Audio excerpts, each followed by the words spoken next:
সূরা 3 এর সেই আয়াতটা সুন্দর করে তিনি পড়ছিলেন, লাকাদ খালাকানাল কামারা ফি আহসানি তাকওয়িম। মনে হয় ঠিক বলেছি, ঠিক বলছি আমি? বলেন কি হবে? কেউ তো কিছু করেন না আপনারা, আমি মানুষ না, ভুল ধরতে হবে তো। ওই বড় আলেমী দিন যখন লাকাদ খালাকনাল ইনসানার জায়গায় যখন লাকাদ খালাকনাল কামারা ফি আহসানি তাকওয়িম যখন বলেছেন, সমস্ত আলেমরা সামনে খেপে গিয়ে রেগে গিয়ে বলছে, এই তুমি তো কোরআনটা সহি করে পড়তে পারো না, ভুল বললা কেন? এবার তিনি জবাব দিয়ে বলছেন, আমার পড়া যদি ভুল হয় তোমাদের ফতোয়াও ভুল, তোমাদের ফতোয়াও ভুল, তোমরা ভুল ফতোয়া দিয়েছ, ভুল রায় দিয়েছ।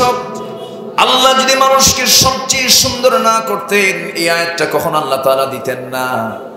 আহসান শব্দটা হলো ইসমে তাফজিরের সিগা, সবচেয়ে বেশি সুন্দর করে যাকে সৃষ্টি করা হয়েছে তিনি হচ্ছে মানুষ। জোরে বলি সুবহানাল্লাহ। আমাকে সবচেয়ে সুন্দর করে বানানো হয়েছে, মাথা থেকে পা পর্যন্ত সব কিছু আপনি দেখুন নিখুঁত করে আল্লাহ রাব্বুল আলামিন বানিয়ে দিয়ে বলছেন, বান্দা সব আমি সুন্দর করে আমি তোমাকে প্রস্তুত করে দুনিয়াতে পাঠিয়ে দিলাম, মর্যাদা দিয়েছি। ইন্নী জাইলুন ফিল আরদি খলিফা ওয়া লাকাদ কাররামনা বনি আদম। আমি আদম সন্তানকে সম্মান দিয়েছি। ও বান্দা, আমি তোমাকে এমন মর্যাদা দিয়েছি, হুয়াল্লাযী খালাকা লাকুম মা ফিল আরদি জামিআ। তিনি সেই মহান সত্তা যিনি আসমান জমিনে যা কিছু আছে সব তোমার জন্য তিনি সৃষ্টি করেছেন। জোরে বলি সুবহানাল্লাহ। সব আমার এবং আপনার জন্য সৃষ্টি করেছেন। ইকো দিবেন না, আমার এবং আপনার জন্য সৃষ্টি করেছেন। এই আকাশ বিশাল ছাদ, এটা আমার জন্য বানানো হয়েছে। বিস্তৃত জমিন, এটা আমার আপনার জন্য বানানো হয়েছে। পৃথিবীর সকল মাখলুক আমার খাদেম, আমার খেদমতের জন্য বানানো হয়েছে। জোরে বলি সুবহানাল্লাহ। আমার দায়িত্ব কি? আমার দায়িত্ব হলো কার গোলামি করা? আসতে বলবেন না, কার গোলামি করা? সকল মাখলুকও কার দাসত্ব করে? তাদের দাসত্বের ভিতরে কোনো ভুল নেই, তারা নির্ভেজাল দাসত্ব করে। তাদের আল্লাহর কাছে সারেন্ডার করার ক্ষেত্রে কোনো দুর্বলতা নেই। এমন কোন প্রাণী নেই যে প্রাণী আল্লাহর জিকির করে না, তাসবিহ জপে না। লা তাফকাহুনা তাসবিহাহুম। প্রত্যেকটা প্রাণী তাসবিহ জপে, তোমরা তাদের ভাষা বোঝো না, কিন্তু তাদের হিসাব হবে না। মৃত্যুর মধ্য দিয়ে তাদের সব শেষ হয়ে যাবে। আর আমাদের মৃত্যুর মধ্য দিয়ে জীবন শেষ না জীবন শুরু? জীবন শেষ না জীবন শুরু? এই বিশ্বাস কি আছে 16 আনা? এই বিশ্বাস কি 16 আনা আছে? 16 আনা যদি থেকে থাকে তাহলেই কথা জমবে। 16 আনা যদি এই কথা যদি না মনে থাকে যে না মরার পরে জীবন শুরু নাই, তাহলে তাদের কানে কোরআনটা ঢুকবে না। তাদের মুখ থেকে বের হয় মানুষ আগে বানর ছিল। কথা বোঝেন নাই? মানুষ আগে কি ছিল? বানর ছিল। তাদের মুখ থেকে এগুলো বের হয়। সম্মানিত ভাইরা, এই কোরআন আল্লাহ তাআলা আমাকে আপনাকে দিয়েছেন না জানার জন্য না জানার জন্য? না জানার জন্য না জানার জন্য? জানার জন্য দিয়েছেন কোরআন। আমি যদি না জানি তাহলে মামলা খেতে হবে। কি খেতে হবে? কোথায় মামলা খাবো বলেন? বলেন কোথায় মামলা খাবো? না, আল্লাহর আদালতে তো আছে, কিন্তু মামলাটা কে করবে, তার বাদীকে, আসামিকে একটু জানা দরকার আছে না? এই দুনিয়ার যশোর কোর্টে কিন্তু মামলা না। এই মামলা হবে খুব হার্ড মামলা। দুনিয়ার মামলার রায় তো বিচারক দেয়, কিন্তু ওই মামলার রায় দেবেন কে? আসতে বলবেন না, কে দিবেন? আল্লাহ দিবেন। কিন্তু মামলার বাদী হবেন হলো যে নবীকে আমরা দয়ার সাগর বলি, যে নবীকে আমরা দয়ার নবী বলি, যে নবী যে আমাকে দারুণ ভালোবাসেন, আমিও রাসূলকে ভালোবাসতে হবে, আমার দায়িত্ব এটা। কিন্তু আমার নবীজি সেই দিনে এত বড় দয়ার সাগর নবীজি, আমি তার উম্মত, কিন্তু আমি যদি কোরআনটা যদি না জানি, না শিখি, সেই রাসূল আমার আপনার বিরুদ্ধে তিনি মামলা দেবেন, আল্লাহর আদালতে তিনি বাদী হবেন। সেই দিন কি বলবেন তিনি? ক্বালার রাসূল ইয়া রাব্বি ইন্না কওমি ইত্তাখাযু হাযাল কুরআনা মাহজুরা। সূরাতুল ফুরকান আয়াত নম্বর 30। আল্লাহ রাসূল সেই দিন বলবেন, আল্লাহ এই সমস্ত লোকেরা কোরআনটাকে পরিত্যক্ত করে রেখেছে, এদেরকে আমি মামলা দিলাম, তুমি আল্লাহ এর মামলার রায়টা দিয়ে দাও। কোন সমস্ত লোকের বিরুদ্ধে মামলা হবে? যে সকল নেতা কোরআন দিয়ে রাষ্ট্র চালায় নাই। কেউ তো কোনো আওয়াজ দেন না। কোরআন দিয়ে কি চালায় নাই? রাষ্ট্র চালায় নাই। তাহলে নেতার কি বিপদ আছে না নাই? এখন তো নেতা হতে বেশি যোগ্যতা লাগে না, এখন নেতা হতে লাগে হলো পেট মোটামুটি মাশাআল্লাহ 9-10 মাসের মতো হতে হবে, আর মোষটা হতে হবে হাইব্রিড জাতের মোষ, 2-2.5 ইঞ্চি মোটা। এই দুটো যোগ্যতা থাকলেই বাস সে নেতা হয়ে গেল। কিন্তু নেতার বৈশিষ্ট্য তো এটা নয়। নেতার বৈশিষ্ট্য যদি আমরা যদি খুঁজে বের করতে চাই, বৈশিষ্ট্য খুঁজে পাবো হলো মুহাম্মদ সাল্লাল্লাহু আলাইহি ওয়াসাল্লামের মাঝে। আমি আলোচনার মাঝে একটু বলার চেষ্টা করব, দিনের বেলা তো যতটুকু পারা যায় আমি যে সাবজেক্টটা ধরেছি আমি ফিনিশিং দেওয়ার চেষ্টা করব। আমি দীর্ঘ 24-25 বছর যাবৎ কোরআনের কথা বলি। আমি যতটুকু পারি কোরআন এবং হাদিসকে সামনে রেখে বলার চেষ্টা করি, কাউকে খুশি করার জন্য বলতে চাই না। আমার কথায় অনেকের গায়ে লেগে যেতে পারে। ইতিমধ্যে একটা কথা আমি বলেই ফেলেছি, যে সকল নেতা কোরআন দিয়ে সমাজ রাষ্ট্র চালায় নাই তার বিরুদ্ধে মামলা হবে। মামলার বাদী হচ্ছেন মুহাম্মদ সাল্লাল্লাহু। আদালতে কার আদালতে? আসতে বলবেন না, কার আদালতে? আল্লাহর আদালতে। নাম্বার 2 হলো যে সকল প্রতিষ্ঠান প্রধান যারা তাদের ছাত্র ছাত্রীদেরকে কোরআন শিক্ষা দেয় নাই, স্কুলের টিচার হয়েছেন, শিক্ষক হয়েছেন, কলেজের টিচার হয়েছেন, শিক্ষক হয়েছেন, দুনিয়ার সকল জ্ঞান দিয়েছেন, কিন্তু কোরআনটা শিখান নাই, মামলা হবে কিনা বলেন? মামলা হয়ে যাবে। কারণ আপনার সামনে আপনি দায়িত্ব পেয়েছেন, সেই দায়িত্বটা আপনি পালন করেন নাই। এই জন্য আপনি শিক্ষক, এত বড় মর্যাদা হওয়ার পর আপনি মহান শিক্ষক, আপনার নামে মামলা দিবেন। মহান শিক্ষক হচ্ছেন মুহাম্মদ সাল্লাল্লাহু আলাইহি ওয়াসাল্লাম। নাম্বার 3 হলো যে সকল পিতামাতা তাদের সন্তানদেরকে কোরআন শেখায় নাই, দুনিয়ার সকল শিক্ষা শিখাইছে কিন্তু সন্তানদেরকে কোরআন শিক্ষা দেয় নাই, ওই সমস্ত বাপ মার বিরুদ্ধে মামলা দিবেন মুহাম্মদ সাল্লাল্লাহু আলাইহি ওয়াসাল্লাম। যে সকল মানুষ স্বেচ্ছায় কোরআন শেখা এবং অনুসরণ থেকে যারা নিজেকে দূরে রেখেছে, ইচ্ছা করে কোরআনটা পড়ে নাই, এমন লোক তো আমার দেশে নাই। আসতে বলে বুড়ো চাচার বয়স 60 বছর, 60 বছর বয়স হয়ে গেছে। যখন বুড়ো চাচাকে বলি, চাচা নামাজ পড়তে তো সহি তেলাওয়াত লাগে, কোরআনটা সুন্দর করে পড়েন, কোরআনটা সুন্দর করে আয়ত্ত করার চেষ্টা করেন। বাবা বুড়ো হয়ে গেছি, দাঁতগুলো পড়ে গেছে, মুখেই আসে না। কিন্তু চাচাকে যখন বলা হয়, চাচা কেশবপুর পৌরসভার সামনে যে একটা জমি আছে, আপনার জমির দাগ নাম্বার কত? 83।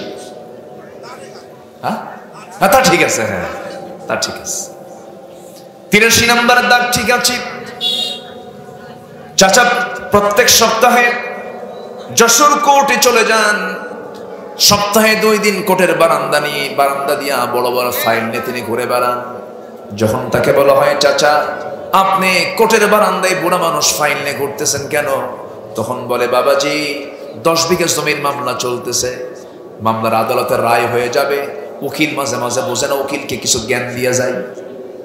তাহলে উকিলকে জ্ঞান দেওয়ার বুদ্ধিও আছে, দাগ নাম্বারও মুখস্থ আছে, RS নাম্বার মুখস্থ আছে, খতিয়ান নাম্বার মুখস্থ আছে, সব বোঝে, চাচা কোরআন বোঝে না। আমার কথা কি বুঝতেছেন? মামলা দেবেন কে? বলেন কে দিবেন? মুহাম্মদ সাল্লাল্লাহু। তাহলে মামলা যদি রাসূল দেয়, সুপারিশ কপালে আছে তো নাকি? সুপারিশ কপালে আছে। আমি কিন্তু একটু হতাশজনিত কথা বলছি, আমি কিন্তু হতাশজনিত হওয়া যাবে না, হতাশ হওয়া যাবে না, আমাকে ঘুরে দাঁড়াতে হবে, শিখতে হবে।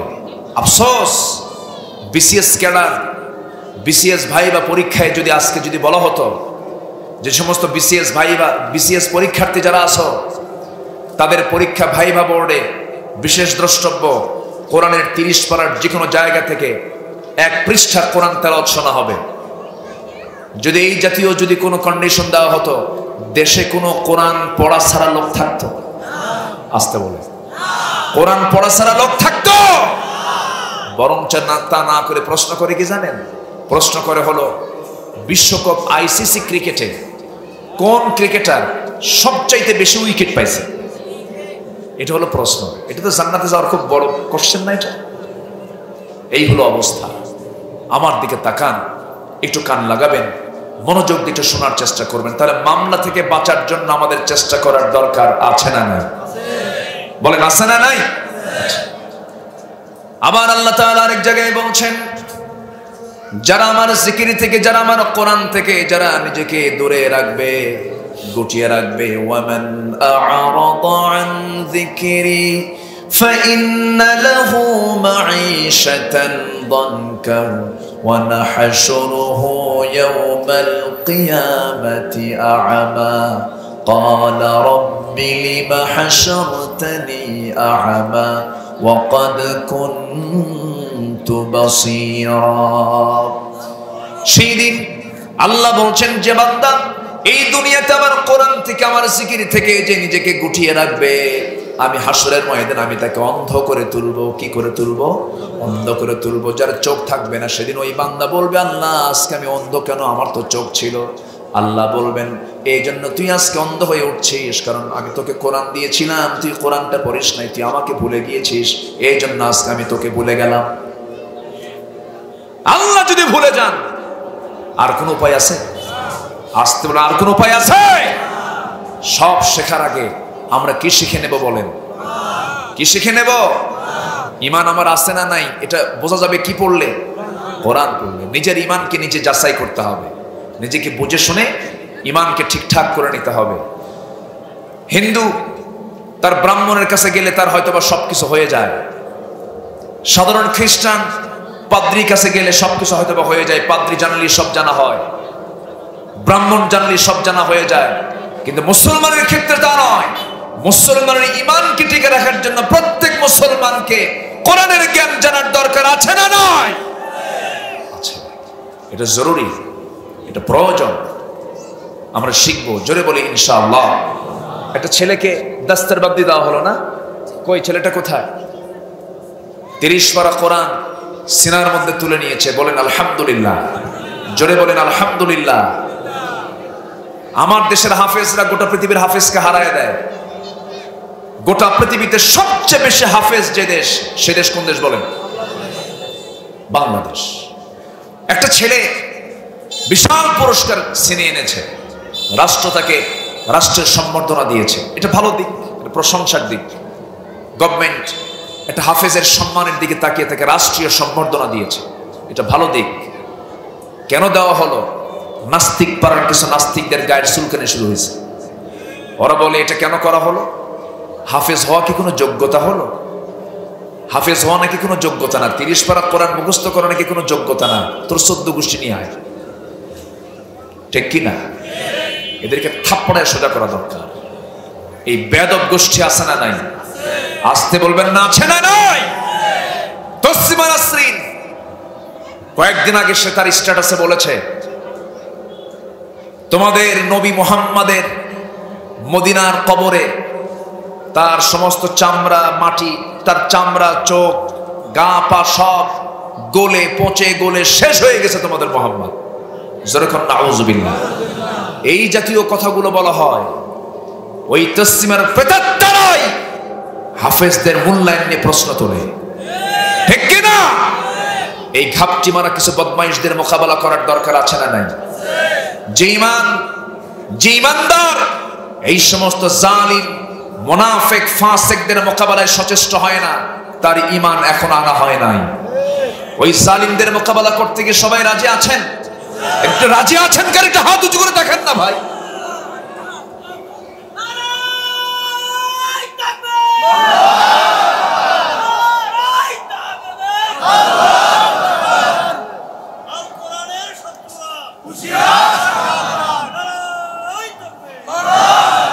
আল্লাহ কবুল করুন, আল্লাহ কবুল করুন, আল্লাহ কবুল করুন।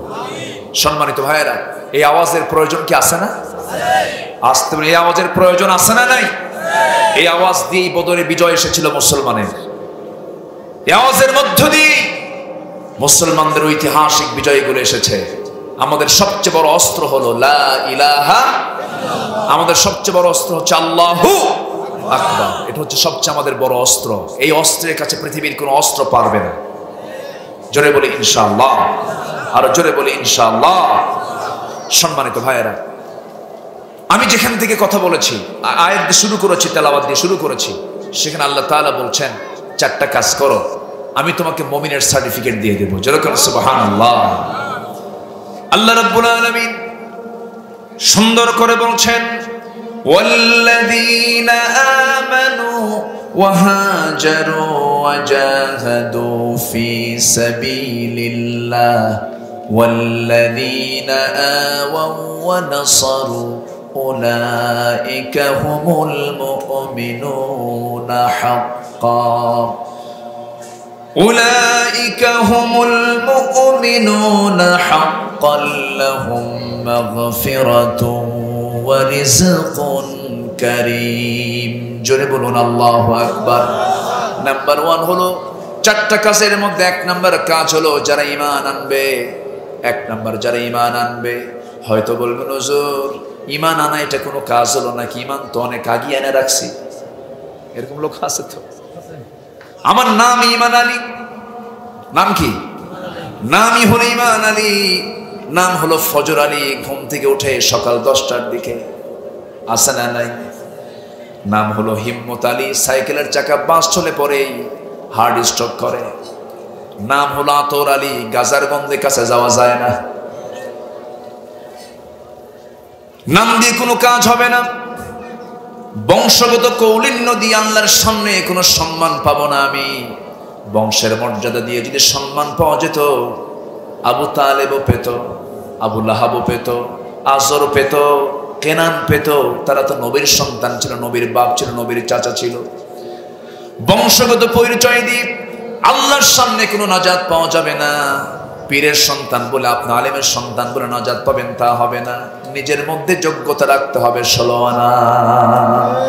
ঠিক কিনা বলেন? আমার নবীজির প্রাণ প্রিয় চাচা আবু তালেব, সবাই চিনেন, সবাই জেনেছেন তার নাম। আমার নবীজির বাবা দুনিয়া থেকে রাসূলের জন্মের আগে দুনিয়া থেকে বিদায় নিয়েছেন। আবু তালেবের মতো মানুষ নবীকে ব্যবসা শিখিয়েছেন, নবীজিকে বিয়ে শাদী করিয়েছেন, নবীজির জন্য জেল পর্যন্ত খেটেছেন। 3.5 বছর পর্যন্ত শিবে আবু তালেবে বয়কটে তিনি থেকেছেন। এত সহযোগিতা রাসূলকে করার পরেও আবু তালেবের মতো মানুষ জান্নাতি না জাহান্নামী? কি নাই? আসতে বলে কি নাই? ঈমান নাই। বংশ দিয়ে কি করবেন? অনেকে বংশের বড়াই দেখে, আমি চৌধুরী, আমি সৈয়দ, আমি মোঘল, আমি মির্জা, আমি পাঠান। আছে না নাই? আসতে বলবেন না আছে না নাই? গত 6 মাস আগে হবে আমার একটা প্রোগ্রাম ছিল চট্টগ্রাম। আমি ঢাকা এয়ারপোর্টের ডোমেস্টিক সাইড দিয়ে বিমানের বোর্ডিং পাস নিয়ে ভিতরে ঢুকবো। ভিতরে ঢুকে দেখি বসার জায়গা পাচ্ছি না। এখন তো যেখানেই যাবেন পুরুষের আনাগোনা বেশি না মহিলার আনাগোনা বেশি? যেখানেই যান আপনি, মার্কেটে পুরুষ বেশি না মহিলা বেশি? অফিস আদালতে পুরুষ বেশি না মহিলা বেশি? তাও কি গায়ে কাপড় চোপড় আছে? কাপড় চোপড়ও নেই। এখন তো কাপড় চোপড় রাখা এটা বলে যে এটা দাদিদের স্টাইল। কাপড় চোপড় দাদিরা পরবে, কাপড় চোপড় নারীরা পরবে। এই ভাবির আর বা এই ইয়াং মেয়েরা কি কাপড় চোপড় পরবে? তাই মেয়েরা কেন কাপড় চোপড় পরবে? যত মেয়ে যত কাপড় চোপড় খুলে সে নাকি তত আধুনিক হয়ে যায়। আর যে নায়িকা যত কাপড় খুলতে পারে তাকে বলা হয় সাহসী অভিনেত্রী। জোরকান নাউজুবিল্লাহ। এই নোংরামি চূড়ান্ত সীমা এখন অতিক্রম হচ্ছে। আমার দেশেও নোংরামির চূড়ান্ত লেভেল ক্রস করছে। গতকাল গেল 14ই ফেব্রুয়ারি আন্তর্জাতিক লুচ্চা দিবস, বেহায়া দিবস। কি ঠিক কিনা? এই দিবসকে মুসলমান কখনো বিশ্বাস করতে পারে? এই দিবসকে বর্জন করাই ভালোবাসা। এই দিবসকে বর্জন করাই কি ভালোবাসা? এই দিবস মানে হলো নারীদের সতীত্ব নষ্ট হয়ে যাওয়া। এই দিবসকে ফলো করা মানে যুবকের চরিত্র নষ্ট হয়ে যাওয়া। সম্মানিত ভাইয়েরা, এই দেশের সংস্কৃতিতে ভিনদেশীয় পশ্চিমা ইউরোপের সভ্যতা আমার দেশে চালু করতে চায় এমন কিছু বদমাইশ আছে না নাই? আসতে বলবেন না, আছে না নাই? আছে। আমরা এগুলোকে বিশ্বাস করি না। আজকে ভালোবাসা দিবসের নামে বেহায়াপনা দিবসে, কালকে যশোরের গদখালি নাম শুনছেন কিনা জানি না। যশোরের গদখালি কিসের জন্য বিখ্যাত? ও ভালোই তো জানেন সবাই, একই জেলাতে। হয়তো ভাবতেছেন যে হুজুর কোনো খবর রাখে না। যত ফুল গেছে সব গদখালি থেকে। গতকাল ফুলটা যেটা নর্মাল সময়ে বিক্রি হয় 2 টাকা 3 টাকা পিস, সেই ফুল গতকাল পাইকারি দর গেছে 75 টাকা পিস পর্যন্ত। ঢাকার শাহবাগে গেছে হলো 500 থেকে 700 হাজার টাকা পর্যন্ত একটা গোলাপ ফুল। এই ফুল এত টাকা দিয়ে কিনে কে কাকে দেবে? স্বামী স্ত্রীকে দেবে না মগা মগিকে, টোনা টনিকে দেবে? আর এই দৃশ্যগুলো সবার সামনে এগুলো হচ্ছে, সবাই দেখতেছে আর বলছে বাহ সুন্দর তো, চালিয়ে যাও, আমরা সহযোগিতা করছি। উচিত ছিল প্রশাসনের 1.5 হাত লাঠি দিয়া পিটাইয়া শাস্তি দেওয়া। এগুলো ওয়াজ করে বন্ধ হবে না, শাসনের দরকার। কিসের দরকার বলেন? চুয়াডাঙ্গা মাহফিল ছিল কয়েকদিন আগে, রাতের বেলা খাইতে গেছি, এক বাসায় খাচ্ছি। তো এই বাসাওয়ালা যিনি আমাকে খাওয়াচ্ছেন মনটা খারাপ। তো বললাম ভাইজান মন খারাপ কেন? হুজুর আপনার বাড়ি কোথায়? আমি বললাম আমার বাড়ি তো উত্তরবঙ্গে, বগুড়ায় বাড়ি আমার দেশের বাড়ি বগুড়া, জন্মস্থান। হুজুর আপনার এলাকায় আমার মেয়েকে বিয়ে দিয়েছে। কোথায়? কেন? আমি ওই উত্তরবঙ্গে ঠাকুরগা বিয়ে দিচ্ছি, যেটা আমার বাড়ি থেকে আরো 200 মাইল দূর, 200 কিলোমিটার দূর, দেশের শেষ মাথা। চুয়াডাঙ্গা কোথায় আর সেই ঠাকুরগা কোথায়? তো বললাম যে এত দূরে আপনার মেয়েকে বিয়ে দিলেন, এত দূরে বিয়ের এই ঘটকটাকে? হুজুর মোবাইল।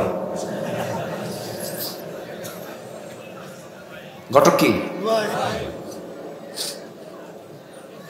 কথা বলবো কথা বলবো, মোবাইল। এখন বলেন, যারা আব্বা আম্মা আছেন এখানে, যারা আব্বা আম্মা বসে আছে, মায়েরা তো আসছেন, আব্বারাও আসছেন, মোবাইলটা যে দেন, মোবাইলের নাম কি?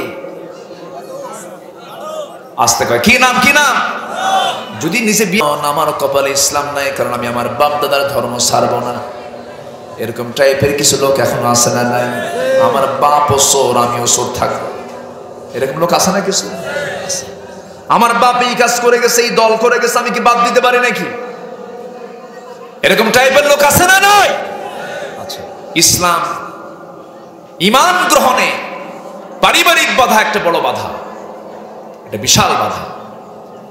আমার নবীজির সামনে, নবীজির সবচেয়ে কাছের মানুষ, নবীজির সবচেয়ে প্রাণ প্রিয় মানুষ আবু তালেব যখন দুনিয়া থেকে বিদায় নিয়ে নিলেন, নবীজি চিন্তায় পড়ে গেলেন। আবু তালেবের বিদায়, কিন্তু বিদায় হলে কি হবে? সে তো ঈমান নাই, দুনিয়া থেকে বিদায় হয়ে গেল। নবীজির ক্ষতটা বেড়ে গেল। এইদিকে আমার নবীজির 3 দিন যেতে না যেতে কলিজার টুকরা খাদিজা রাদিয়াল্লাহু তাআলা আনহা নবীর পাশে বসে আছেন, বসে বলছেন ইয়া রাসূলুল্লাহ, আপনি কি চিন্তা করছেন জানি না, আমার শরীরটা ভালো যাচ্ছে না, আমি মনে হয় দুনিয়া থেকে বিদায় নিয়ে নেব। 3 দিন আগে আবু তালেব বিদায় নিয়েছেন। 3 দিনের মাথায় খাদিজা রাদিয়াল্লাহু তাআলা আনহা নবীর সামনে আস্তে করে বলছেন ইয়া রাসূলুল্লাহ, আমি মনে হয় বাঁচব না, আমি মনে হয় দুনিয়া থেকে বিদায় নিয়ে নেব। যদি কোনো গোশতাকি হয়ে যায়, যদি কোনো বেয়াদবি হয়ে যায়, আপনি আমাকে মাফ করে দিবেন।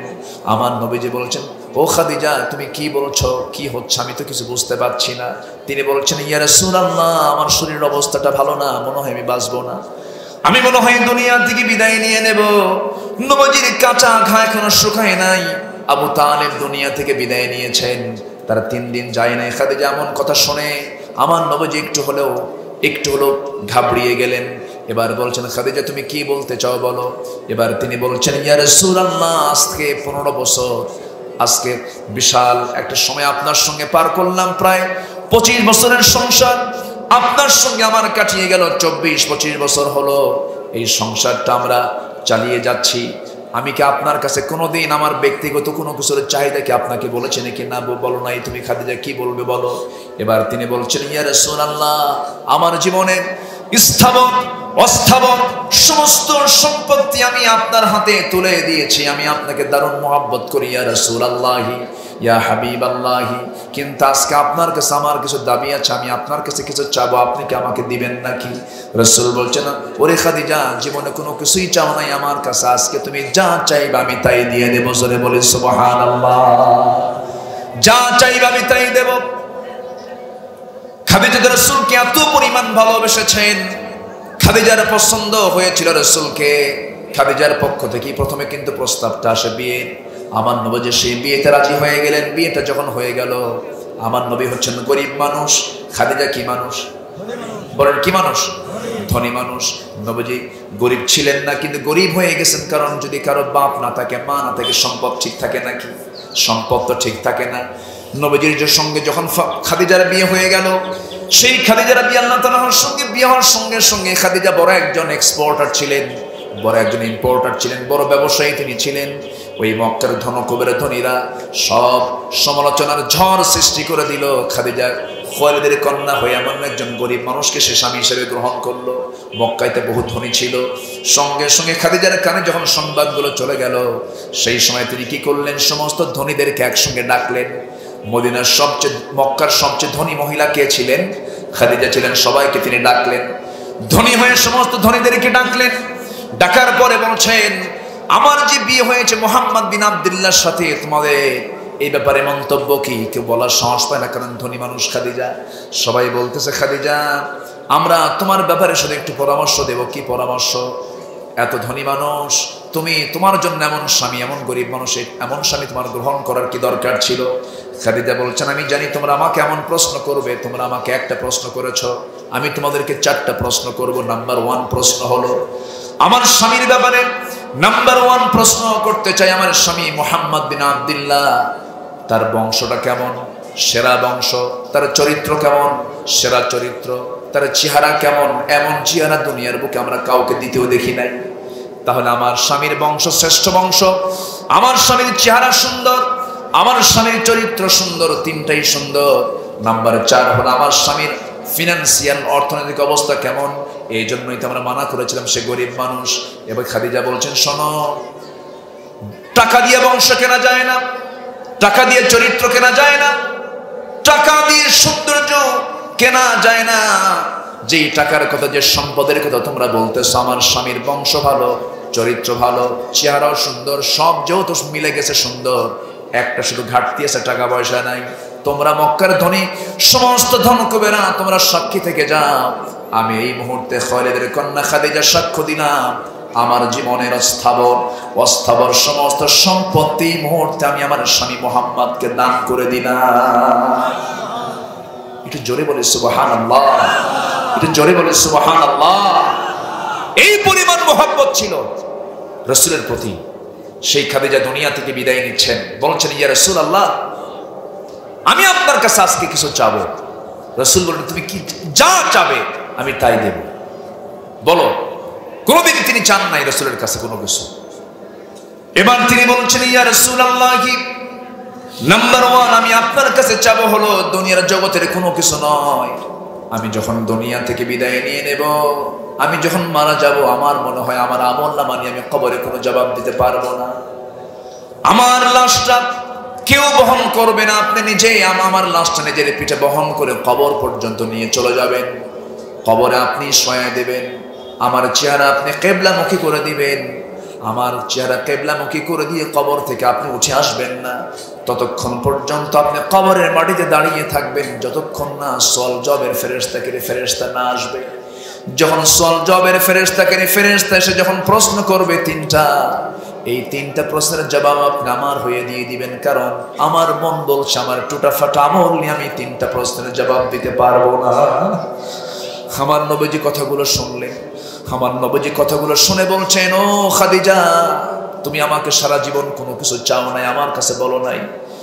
ওরে খাদিজা, কোনো চিন্তা করবে না, তোমার সকল কথাগুলো আমি অক্ষরে অক্ষরে পালন করবো। অথচ খাদিজার সম্মান কত, এই পৃথিবীতে আল্লাহ তাআলা নিজে সালাম দিয়েছেন একজন নারীকে, তার নাম কি বলেন? বলেন তার নাম কি?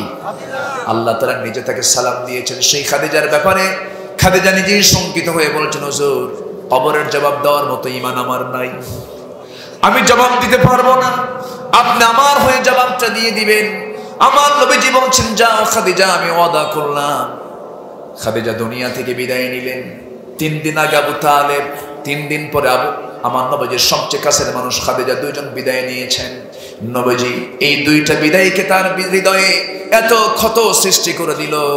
ইতিহাস বলছে সেই বছরটা হলো আমুল হুজন, চিন্তার বছর। নবীজি খুব পেরেশান হয়ে গেলেন, কারণ সম্পদ ছিল খাদিজার, তার প্রভাব ছিল, নেতৃত্ব ছিল আবু তালেবের, তার একটা ক্ষমতার দাপট ছিল। এই দুইটা মানুষের কারণে আবু জেহেল কখনো নবীর সামনে দাঁড়াতে পারে নাই। এই দুইজনে দুনিয়া থেকে বিদায় নিলেন। নবীজি খাদিজাকে বিদায় দিবেন। রাসূল যখন মক্কার বাসিন্দা ছিলেন, আমার নবীজির স্ত্রী খাদিজার কবর কিন্তু মক্কায়, কোথায় বলেন? মক্কায় মুআল্লায়। আর বাকি আমার নবীর মাকবারা সহ বাকি আজওয়াজে যারা মুতাহহারা যত স্ত্রী ছিলেন, সন্তানাদি যা ছিল সব মদিনায় তাদের কবর হয়ে গেছে। শুধু মক্কায় শুয়ে আছেন কে? খাদিজা রাদিয়াল্লাহু তাআলা আনহা জান্নাতুল মুআল্লায়, মাকবারায়ে মুআল্লায় তিনি শুয়ে আছেন। আমি নিজের চোখে সব ঘুরে ফিরে দেখে এসেছি, আলহামদুলিল্লাহ। জান্নাতি মানুষেরা। খাদিজা রাদিয়াল্লাহু তাআলা আনহা লাশটা নিয়ে আমার নবীজি নিজেই রওনা করলেন, কবরের দিকে চলে গেলেন। কবরের মাটিতে রাসূল নিজেই নামলেন, নেমে জান্নাতুল সেই মুআল্লায়, মাকবারায়ে মুআল্লায় তিনি খাদিজাকে শোয়ায় দিয়া আমার নবীজি কবর থেকে ওঠেন না। জিবরাইল বলছেন, ইয়া রাসূলুল্লাহ, আপনি কেন ওঠেন না? কেন, কি হয়েছে? আপনি দাঁড়ান কেন? তিনি বলছেন, খাদিজার সঙ্গে আমার চুক্তি হয়েছে, ওয়াদা হয়ে গেছে, তার 3টা প্রশ্নের জবাব আমি দিয়ে দেব। সঙ্গে সঙ্গে বলা হচ্ছে, ইয়া রাসূলুল্লাহ, খাদিজা তার জীবনে যে আমলটা করেছে, খাদিজার 3টা প্রশ্নের জবাব দেবার জন্য আজকে কারো প্রয়োজন নাই। খাদিজার 3টা প্রশ্নের জবাব আমার আল্লাহ তাআলা নিজে দিয়ে দিবে। জোরে বলে সুবহানাল্লাহ। তাদের এত বলিষ্ঠ ঈমান থাকার পরও তাদের কবরের টেনশনটা ছিল। আর আজকে আমরা মুসলমান কত পাক্কা ঈমানদার হয়ে গেছে, নামাজ না পড়ি আমরা ভাবি জান্নাত তো পেয়ে গেছি। জান্নাত পেতে হলে 1 নাম্বার শর্ত হলো কয় ওয়াক্ত নামাজ। আসতে বলবেন না, কয় ওয়াক্ত নামাজ? 1 নাম্বার শর্ত হলো 5 ওয়াক্ত নামাজটা আমরা পড়বো। সবাইকে রাজি আছেন নাকি? 5 ওয়াক্ত নামাজ পড়বেন? তার একটা হাত তুলে দেখা। জোরে বলি ইয়া আল্লাহ, আরো জোরে বলি ইয়া আল্লাহ। আমাদেরকে 5 ওয়াক্ত সালাত আদায় করা তৌফিক তুমি আল্লাহ দিয়া দাও। জোরে বলি আমিন, আরো জোরে আমিন, আরো জোরে আমিন। হাত নামান। কষ্ট পেলেন মনে হয়? নামাজ পড়লে লাভ টাকা আল্লাহ, কার লাভ? আমার লাভ। জান্নাতের চাবি কি বলেন? বলেন জান্নাতের চাবিটা কি বলেন? চাবি যদি না বানান আপনি তালা খুলবেন কেমন? বুঝে আসে না। জাহান্নামে যাওয়ার 1 নাম্বার কারণ কি বলেন? নামাজ না পড়া। কোরআনকে প্রশ্ন করেন, কোরআন বলো তো জাহান্নামে যাবে যারা, তাদের 1 নম্বর অপরাধ কি? সূরা মুদ্দাসসির জবাব দিচ্ছে, মা সালাকাকুম ফি সাকার ক্বালু লাম নাকু মিনাল মুসাল্লিন ওয়া লাম নাকু নুতঈমুল মিসকিন ওয়া কুন্না নাখুদু মা'আল খাইদিন ওয়া কুন্না নুকাযযিবু বিয়াউমিদ্দিন হাত্তা আতানাল ইয়াকিন। জোরে বলুন আল্লাহু আকবার। জাহান্নামে যাওয়ার 1 নাম্বার কারণ হলো নামাজ। নামাজটা না পড়া। আমরা জীবনে কেউ নামাজ ছেড়ে দেব না। জোরে বলি ইনশাআল্লাহ। সাহাবীরা কত কষ্ট করে নামাজ পড়েছেন। ফজরের আজান হয়ে গেছে, এক সাহাবীর পরিবারে কোনো কাপড় চোপড় নাই, মাত্র একটা চাদর। কয়টা চাদর বলেন? গোটা পরিবার মিলে একটা মাত্র চাদর, এই একটা মাত্র কাপড় ছাড়া কোনো কাপড় ছিল না, কোনো বাড়িও নাই। পাহাড়ি গর্তের মধ্যে স্বামী স্ত্রী তারা বসবাস করেন, নিজের কোনো নিজস্ব বাড়ি নাই। ওই সময় পাহাড়ি গর্ত থেকে ওই স্বামী চাদরটা মুড়ে কোনো মতো সতরটা থেকে মসজিদে এসে নামাজ পড়ে যেতেন নবীর পিছনে। কিন্তু তিনি নামাজটা পড়তেন, ফরজ নামাজ পড়ি দেরি করতেন না। ফরজ নামাজ পড়ি দেরি না করে সেই সাহাবী করতেন কি, সেই জায়গা থেকে মুসাল্লা থেকে তাড়াহুড়ো করে দৌড়ে চলে যেতেন। নবীজি এটাকে মাইন্ড করলেন। একদিন রাসূল একদিন পিছন থেকে ডাক দিচ্ছেন, ও তালহা এদিকে আসো, আমি তোমাকে প্রায় লক্ষ্য করে দেখি ফরজ নামাজের পরে তো কিছু জিকির আজকার আছে, আল আযকারু বা'দাস সালাহ, নামাজের পরে কিছু জিকির আছে, সেই জিকিরগুলো না করে তুমি আমার বয়ান না শুনে তুমি চলে যাও, এর কারণটা কি? তুমি কি আমাকে পছন্দ করো না নাকি? সঙ্গে সঙ্গে তালহার চোখে পানি চলে আসছে, চোখের পানি ফেলতে ফেলতে বলছেন, ইয়া রাসূলুল্লাহ, আল্লাহর কসম আমার মনে হয় আমি 24 ঘন্টা আপনার সামনে বসে থাকি, আমার কোনো আপত্তি নাই, কিন্তু হুজুর আমি কেমন করে বলি আপনাকে বলতে চাইছিলাম না। আল্লাহর কসম আমার কোনো নিজস্ব ঘর বাড়ি নাই, আমার কোনো কাপড় চোপড় নাই, গোটা আমরা স্বামী স্ত্রী আমরা দুজন মিলে একটা পাহাড়িয়া গর্তের মধ্যে থাকি, মোটে 2 জন মিলে একটা চাদর, আমাদের এই চাদর ছাড়া কোনো চাদর নাই, এই কাপড় ছাড়া কোনো কাপড় নাই। আমি ফজর নামাজ আপনার পিছনে আদায় করার পর যদি আমি দেরি করে বসে থাকি, আমার বউটার নামাজ কাজা হয়ে যাবে, এই চিন্তা মাথায় নিয়ে আমি করি কি, ফরজ নামাজ শেষ হলে দৌড় মেরে পাহাড়িয়া গর্তের মধ্যে যাই, আমার শরীর থেকে চাদরটা খুলে দিয়ে বউয়ের গায়ে দিয়ে দিই, বউটা এই চাদরটা দিয়ে ফরজ নামাজ আদায় করে নেয়। নামাজ নামাজ নামাজ যে অবস্থায় থাকে না কেন, 5 ওয়াক্ত নামাজ আমরা কেউ ছাড়বো? পরিবারকে নামাজের জন্য বলবো, স্কুলে যায় না সন্তানকে আমরা শাসন করি, এরপরে অন্য কাজের জন্য আমরা শাসন করি, পড়াশোনার জন্য আমরা শাসন করি, কাজের জন্য আমরা শাসন করি, কিন্তু 1 নম্বর শাসন হবে কিসের জন্য? কিসের জন্য? নামাজের জন্য। নামাজের জন্য শাসনটা থাকতে হবে। আল্লাযীনা আমানু, যারা ঈমান আনবে, ঈমান আনা মানে ইমানদারের জীবনে কি নামাজ কি বাদ যাবে নাকি? আস্তে নামাজ কি বাদ যাবে নাকি? তবে হ্যাঁ, ইমানের বিষয়ে যদি আমি কথা বলতে চাই ঘন্টার পরে ঘন্টা লেগে যাবে। ইমান আনা মানে কি? ইমান আনা মানে হলো আমানতের খেয়ানত না করা। ইমান আনা মানে হলো ওয়াদা ভঙ্গ না করা। আমার দেশে এমন বহু হাজি আছে, বহু মুরব্বী আছে, যারা মেয়ের অংশটুকু মরার আগ দিয়ে জীবদ্দশায় মেয়ের অংশটুকু ছেলের নামে দলিল করে দিয়ে যায়। আছে নাকি? আছে আছে। তুমি নামাজি নামাজ পড়ো, তুমি ট্রিপল হাজি হজ করে আসছো, এমন কোন দিন নাই আমার টেবিলে এই জাতীয় প্রশ্ন আসে না। আমার টেবিলে প্রশ্ন আসে, প্রত্যেক মাহফিলে আসে, হুজুর আমার বাপ, আমি তার মেয়ে, আমার সম্পত্তি তার জীবদ্দশায় তার ছেলে, শুধু না তার ছেলের ঘরের নাতির নামে দলিল করে দিয়ে গেছে। আছে নাকি? আসতে বলবেন না, আছে না? নাই। এগুলো বদমাইশ কুলাঙ্গার, এগুলো জাহান্নামে আল্লাহ তাআলা উপর করে ঢুকাবেন। এগুলো সম্মানিত ভাইয়েরা, একটু কান লাগান, একটু মনোযোগ দিয়ে শোনেন। বাপ মারা গেছে 1 যুগ, বাপ মারা গেছে কি 1 যুগ, 12 বছর হলে বাপ মরে গেছে। বোন বাপের বাড়ি আসে, ভাইয়েরা আছে, ভাইদের কাছে লজ্জায় কিছু বলতেও পারে না, যে বলবো না জেনে কোন গন্ডগোল লাগে। বোন গেলে ভাই মনে করে যেন কি যেন আমার ভেঙ্গে চুরে নিয়ে সব চলে গেল। আচ্ছা, বোন কি ভাইয়েরটা নিয়ে যাবে না বোন বোনেরটা নিয়ে যাবে? যে ভাই তার বোনের সম্পত্তি দিতে কৃপণতা দেখায়, তার জন্য জান্নাত হারাম। আস্তে কর, আস্তে কন কেন? তার জন্য জান্নাত আছে নাকি? এটা বিধান কার? কার বিধান? আমার মায়ের আজকে খুব খুশি, হুজুর ভালো করে কন, কিছু ভাই বসে আছে ওই জায়গায় নাকি?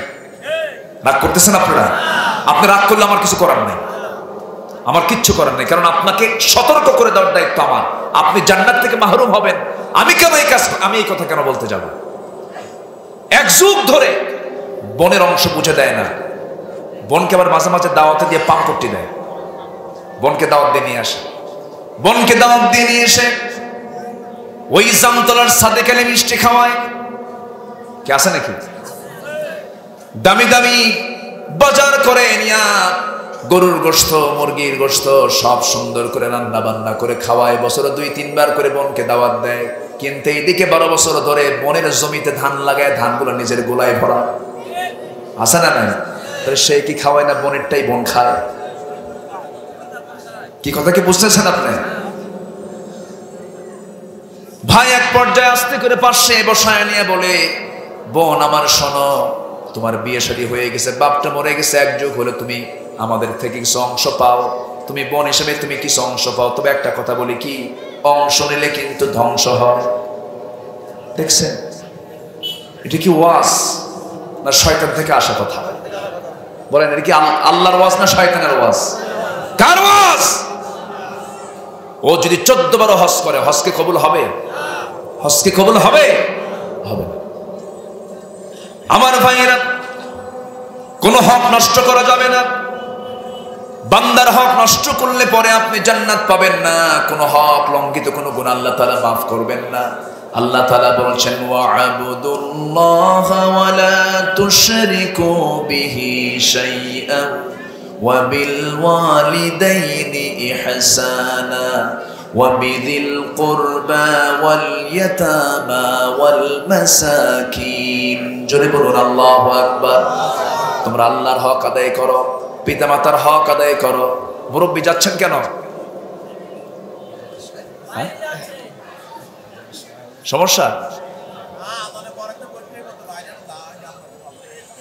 কি? আপনারা কি বিরক্ত হচ্ছেন? ভালো করে বিরক্ত হচ্ছেন আপনারা? আলোচনা চালিয়ে যাব। যে উঠবে ভাববো ওটাই বনের সম্পত্তি মেরে খেয়েছে। কি জায়গা মতো দিলাম, কিন্তু বসেন। এলাকায় কি সুদের কারবার আছে? হ্যাঁ, উঠবেন না এখন। উঠলে কিন্তু ভাববো ওটু সুদ খায়। বসেন।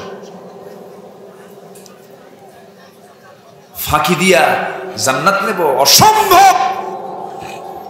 হক নষ্ট করে জান্নাত পাওয়া যাবে না। ওয়াদা ভঙ্গ করা যাবে না। প্রমিস নষ্ট করা যাবে না। একজন জমির দাম করেছে, সেই জমির দামের উপর আরেকজন দাম করতে পারবে না। এগুলো হক লঙ্ঘন। এরকম বদমাইশ কিছু আছে না নাই? বলেন আছে না নাই? আছে। চুক্তি হয়ে গেছে, কেনা বেচা হয়ে গেছে, ডিড হয়ে গেছে, লিখিত হয়ে গেছে, সেই লেখাকে মানে না, ওর ঈমান না। আছে না নাই? ইদা তাদায়ানতুম বিদাইনিন ইলা আজালিন মুসাম্মান ফাকতুবুহু। সব কথা কোরআনে আছে না নাই? আছে। রাসূলকে বলা হলো মাতাসা ইয়া রাসূলুল্লাহ, হে রাসূল আপনি বলুন কিয়ামত কখন হবে? রাসূল বলেন ইদা উদিআতিল আমানা, যখন আমানতদারিতা নষ্ট হয়ে যাবে, যখন আমানত থাকবে না, তখন কিয়ামত সন্নিকটে চলে আসবে। আজকে বাবার হাতে মেয়ের সম্পদ নিরাপত্তায় থাকে না। বাবা মেয়ের সম্পত্তি জীবদ্দশায় ছেলেদের নামে লিখে দিয়ে যায়। ওটা বাপ নয়, বাপ নামের কলঙ্ক ওগুলো। আমি সারা জীবন হক কথাই বলি। অনেকে মন খারাপ করতে পারেন, আমার কিচ্ছু করার নেই। কারণ জাহান্নাম থেকে বাঁচার দরকার আমাদের সবার আছে না নাই? আসতে বলবেন না, আছে না নাই? আচ্ছা, জাহান্নাম থেকে বাঁচতে হবে। ঈমানটা কি জিনিস দেখেন। ঈমান যদি আপনি বাস্তবভাবে যদি জানতে চান, সাহাবীদের জীবনের দিকে তাকাতে হবে। আবু বকরের দিকে তাকান, ওমরের দিকে তাকান, ওসমানের দিকে তাকান, আলীর দিকে তাকান। এই সমস্ত লোকদের ঈমানটা কত মজবুত ছিল দেখেন। সাইয়েদনা ওমর ফারুকের মতো মানুষ, এত বড় একজন শাসক ছিলেন। 40টা রাষ্ট্রের তিনি রাষ্ট্রপ্রধান ছিলেন। 40টা রাষ্ট্র তিনি একাই পরিচালনা করেছেন। কি তারা রাষ্ট্রের দায়িত্ব পালন করেছেন? একটু মনোযোগ দিয়ে শুনবেন ঈমান কাকে বলে। রাষ্ট্রের পক্ষ থেকে তিনি 1 বোতল মধু পেয়েছিলেন। 1 বোতল মধুটা নিয়ে তার দায়িত্ব হলো মধুগুলোকে নিয়ে নিজেও তিনি নেবেন, প্রতিবেশীর মাঝে সমান ভাগে ভাগ করে দিবেন। 1 বোতল মধু নিয়ে এসে তিনি বউয়ের হাতে দিয়ে বলছেন, বউ আমার এই মধুটা সুন্দর করে সমান ভাগে ভাগ করে সবার ঘরে ঘরে দিয়ে আসো। 1 মিনিট যেতে না যেতেই বউয়ের হাত থেকে মধুর বোতলটা নিয়ে বলছেন, তোমাকে ভাগ করতে আমি দেব না। বলেন তো বউকে খুশি হওয়ার কথা না বেজার হওয়ার কথা? বেজার হয়ে গেল, মনটা খারাপ করে ফেললো। কিন্তু মন খারাপ করলে হবে কি? সাইয়েদনা ওমর ফারুক তার হাত থেকে বোতলটা নিয়ে করলেন কি? 1 প্রতিবেশীর হাতে দিয়ে এসে বললেন, ও প্রতিবেশী, সুন্দর করে সমান ভাগে ভাগ করে আমার যে অংশটা তুমি আমার কাছে দিয়ে আসবে, সবাইকে সমান করে দিয়ে আসবে। ওমর ফারুকের হাতে যখন তার অংশটুকু মধুটা নিয়ে তিনি যখন হাতে নিয়েছেন, বউটাকে আস্তে করে ডাক দিয়ে মুস্কি হাসি মেরে বলছেন, আমার স্ত্রী, আল্লাহর কসম করে বলি আমি তোমাকে সন্দেহ করি না, আমি তোমাকে ভালোবাসি, আমি তোমাকে মহব্বত করি। তুমি আমার সন্তানদের মা, তোমাকে সম্মান করি মা হিসাবে। আমার সন্তানদের মা তুমি, তোমাকে সম্মান দেওয়া, মর্যাদা দেওয়া আমার দায়িত্ব। কারণ আমি রাষ্ট্র চালাই, তুমি আমার পরিবার চালাও। আমি তোমাকে কোনো কৃপণতার জন্য, তোমার হাত থেকে আমি মধুর বোতল টান দেই নাই, তোমাকে সন্দেহ করে তোমার হাত থেকে মধুর বোতল টান দেই নাই। মধুর বোতল টান দেওয়ার কারণ হলো মধু যে তুমি ভাগ করতে যাবে, মধু হলো তরল জিনিস।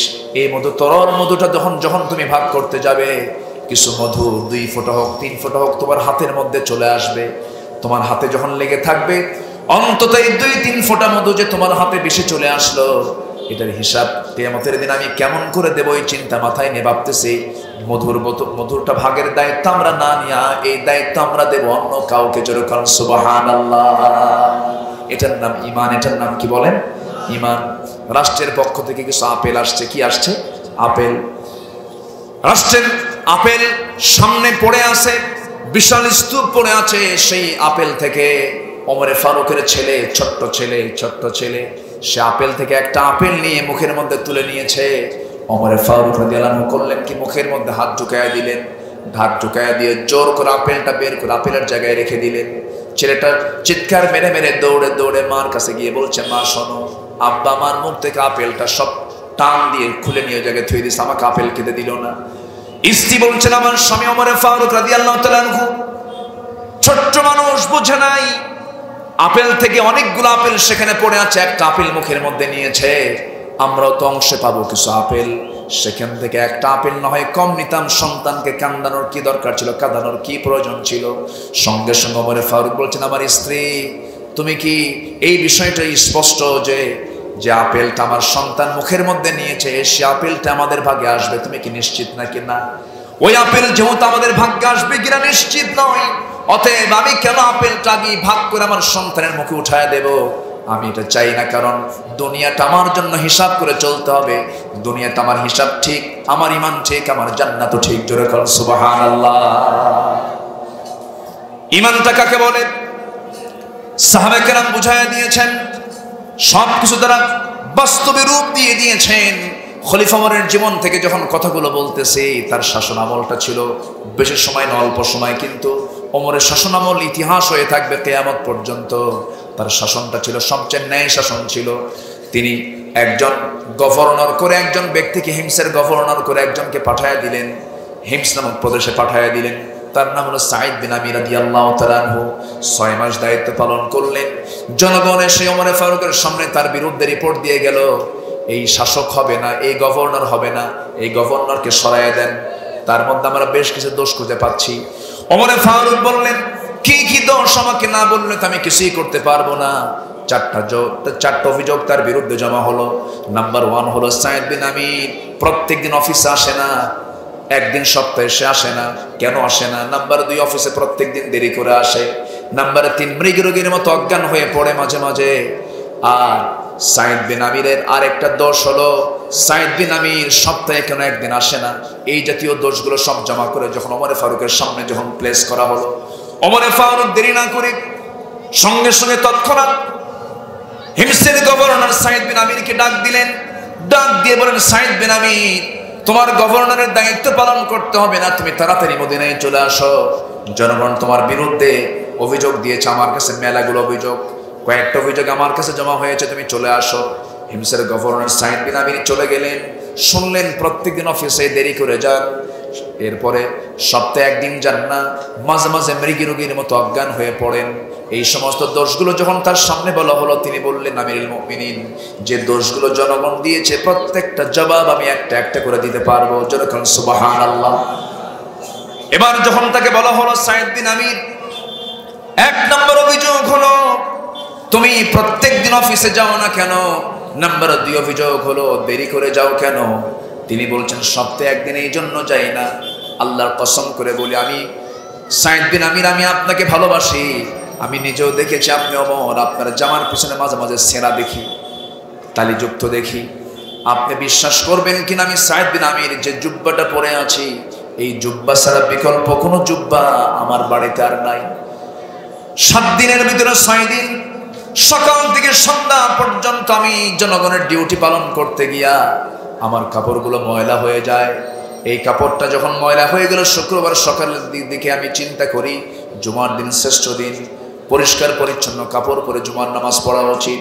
আমি কাপড়টা ধুতে যাই, এটা শুকাতে দেরি হয় বলে আমার শুক্রবারটা যাওয়া হয় না। ওমরে ফারুকের চক্ষু বেয়ে বেয়ে টপ টপ করে পানি পড়ছে, ওমরে ফারুক কাঁদতেছে। নাম্বার 2 হলো দেরি করে যাও কেন? ওমরে ফারুক বলছেন তুমি কেন দেরি করে যাও? সাইদ বিন আমির বলছেন সাইয়েদনা ওমরে ফারুক, দেরি করে আমি যেতে চাই না, কিন্তু আমার পরিবারের সদস্যের সংখ্যা অনেক, আমার সন্তান ছেলে মেয়ে অনেক সন্তান, আমার একটা মাত্র স্ত্রী, আমার কোনো কাজের মানুষ নাই, এই সন্তানগুলোর কাপড় চোপড় ধোয়া থেকে শুরু করে রান্না বান্না আমার স্ত্রী একা হিমশিম খেয়ে যায়, এই জন্য আমি নিজে সন্তানদের কাপড় চোপড় ধোয়া পরিবারের কিছু কাজকর্ম সম্পাদন করতে আমার দেরি হয়ে যায়, এই জন্য আমি অফিসে যেতে দেরি করি। ওমরে ফারুক চোখের পানি ফেলে ফেলে কাঁদতেছে। নাম্বার 3, মৃগী রোগীর মতো অজ্ঞান হয়ে তুমি কেন মাঝে মাঝে অফিসে পড়ে থাকো? এই কথা শোনার সঙ্গে সঙ্গে সাইদ বিন আমির বলছেন ভাই ওমর, আমার অজ্ঞান হওয়ার পিছনে কারণ হলো আমার অসুস্থতা নয়, একটা কথা আমি বারবার মনে করি, প্রত্যেকটা দিন একজন ভাইয়ের কথা মনে হয়। কোন ভাইয়ের কথা মনে হয়? যে খোবাইবকে মদিনা থেকে মক্কার কুরাইশ তাকে ধরে এনে জেলখানায় রেখেছিল, জেলখানায় রেখে আমরা তাকে দিন থেকে দূরে রাখার জন্য চেষ্টা করেছি। শেষ পর্যন্ত খোবাইব দিনের উপর অবিচল ছিল, ইমানটার উপর অবিচল ছিল, ইমানটা সে টিকে রেখেছিল। আমরা সিদ্ধান্ত নিয়ে তাকে দুনিয়া থেকে হত্যার পরিকল্পনা করেছি। আবু জেহেল তার বিরুদ্ধে রায় দিয়ে দিয়েছিল, তার 2টা হাত 2টা পা শক্ত করে বেঁধে দিয়া শুলে চড়ায় যখন আমরা তাকে রেখেছিলাম, সেই সময় আমি দেখেছি খোবাবের কি সাহসী ইমান, কি মজবুত ইমান। আমি সেই সময় কুফরি হালতে ছিলাম, আমি তখন কাফের ছিলাম। আমার চোখের সামনে খোবাবকে বেঁধে দিয়া কাফের মুশরিকরা নেজা তরবারি দিয়া বুক দিয়ে ঢুকায় পিঠ দিয়ে বের করে দিয়েছে, হাত কেটে নিয়েছে, পা কেটে নিয়েছে। ওই রক্তাক্ত দৃশ্য আমি চোখের সামনে দেখেছি, প্রতিবাদ করি নাই। আমাকে তখন আসামি মনে হয়। এই চিন্তা আমি যখন মাথায় এনে আমি তখন সেন্সলেস হয়ে জমিনে পড়ে থাকি। ওমরে ফারুক কাঁদতে কাঁদতে সাইদ বিন আমিরকে বুকের সঙ্গে জড়িয়ে ধরে বলছেন, সাইদ রে, আমি তোমাকে ভুল বুঝেছিলাম, হিমসের গভর্নরের দায়িত্ব আর কেউ পালন করবে না, আমি থাকা পর্যন্ত তোমার দায়িত্ব হিমসে তোমাকে দায়িত্ব পালন করতে হবে। জোরে বলেন সুবহানাল্লাহ। এটার নাম ঈমান। এটার নাম কি বলেন? এটার নাম কি বলেন? ঈমান। আল্লাহ তাআলা বলছেন ওয়াল্লাযীনা আমানু ওয়া হাজারু ওয়া জাহাদু ফি সাবিলিল্লাহ ওয়াল্লাযীনা আওয়াউ ওয়া নাসারু উলাইকা হুমুল মুমিনুনা হাক্কান লাহুম মাগফিরাতুন ওয়া আজরুন ওয়া রিজকুন কারীম। জোরে বলুন আল্লাহু আকবার। নাম্বার 2 হলো হিজরত করা। নাম্বার 2 কি? হিজরত করা। নবীজি মক্কার বাসিন্দা, হিজরত করেছেন কোথায়? বল, হিজরত করেছেন কোথায়? এখানে হিজরত করেছেন মদিনায়। মানে এখানে হিজরত মানে হলো দেশ ত্যাগ করা। কি ত্যাগ করা? দেশ ত্যাগ করা। এটা একটা হিজরতের পরিভাষা। আবার হিজরত মানে হলো স্যাক্রিফাইস করা। হিজরত মানে হলো নিজেকে বিসর্জন দেওয়া, হারাম কাজকে বর্জন করা, হারাম পন্থাকে বর্জন করা, এটাও হিজরত। নাম্বার 3 হলো ওয়াজাহাদু ফি সাবিলিল্লাহ, আল্লাহর রাস্তায় যারা জিহাদ করবে। আমাদের সমাজে বহু লোক আছে ইমানের মেহনতে ব্যস্ত আছে, কিন্তু জিহাদের মেহনত নাই। আসতে বলবেন না, আছে না নাই? জিহাদের দরকার আছে না নাই? সন্ত্রাস ইসলামে নেই, জঙ্গিবাদ ইসলামে নেই, কিন্তু জিহাদ ইসলামে আছে না নাই? জিহাদ ইসলামে আছে না নাই? জিহাদ আছে না নাই? শুধু আপনি বলেন, সুদ যারা খাবে তাদেরকে মোকাবেলা করা হবে, মদ্যপান যারা করবে, মদের বোতল নিয়ে যারা কারবার করবে তাদের বিরুদ্ধে অবস্থান নেওয়া হবে। জিহাদ করবেন কার সাথে? আপনাকে চেনার দরকার নেই, ও আপনাকে চিনে নেবে। কি কথা কি বুঝতেছেন? জিহাদ করার পর্যায়ে এখনো আছে না নাই? জিহাদ মানে কি? সকল প্রকার অন্যায়ের বিরুদ্ধে প্রতিবাদী হয়ে সামনে দাঁড়িয়ে যাওয়া, এটা একটা জিহাদ। আল্লাহ তুমি আমাদের এই জিহাদি তামান্না সবার মধ্যে জাগ্রত করে দাও। যে ঈমান অন্যায়ের বিরুদ্ধে প্রতিবাদ করতে জানে না, যে ঈমান হারামকে হারাম বলতে জানে না, হালালকে হালাল বলতে জানে না, তার ঈমান আনা হয় নাই। নতুন করে ঈমান আনতে হবে মুসলমান। সম্মানিত ভাইয়েরা, এই 3টা কাজ যারা করবে আল্লাহ তাআলা বলছেন ওয়াল্লাযীনা আমানু ওয়া নাসারু, এবং যারা জিহাদ করবে এবং জিহাদ যারা করে তাদেরকে যারা সাহায্য করবে, আল্লাহ বলছেন এরাই হচ্ছে প্রকৃত মুমিন। জোরে বলুন সুবহানাল্লাহ। এই প্রকৃত মুমিনের সার্টিফিকেট আল্লাহ তাআলা দিয়ে বলছেন তাদের জন্য 2টা পুরস্কার আছে। 1 নম্বর হলো তাদের জন্য আছে একদম সাধারণ ক্ষমা। জোরে বলুন সুবহানাল্লাহ। কি ক্ষমা? বলেন কি ক্ষমা? সাধারণ ক্ষমা। এই ছেলেরা, মাদ্রাসার ছাত্ররা কোথায় চলে যাচ্ছ? শিক্ষকদের সিগন্যাল পেয়ে গেছে, তাই না? ওরা আমার কথা আর শুনবে না, ওরা শিক্ষকের সিগন্যাল পাইছে, কিয়ামত হলেও ওরা আর থাকবে না, দৌড় মারতেছে। এটা হচ্ছে মাদ্রাসার আদব। মাদ্রাসার কি এটা? আদব। কলেজে কি আদব আছে? কলেজের ছাত্র শিক্ষককে, মাদ্রাসায় শিক্ষক ছাত্রকে মারে না, ছাত্র শিক্ষককে মারে। শিক্ষক ছাত্রকে শাসন করে। আর কলেজে কি করে? ছাত্র শিক্ষককে মারে। মারে মারে কয় স্যার সোজা হন।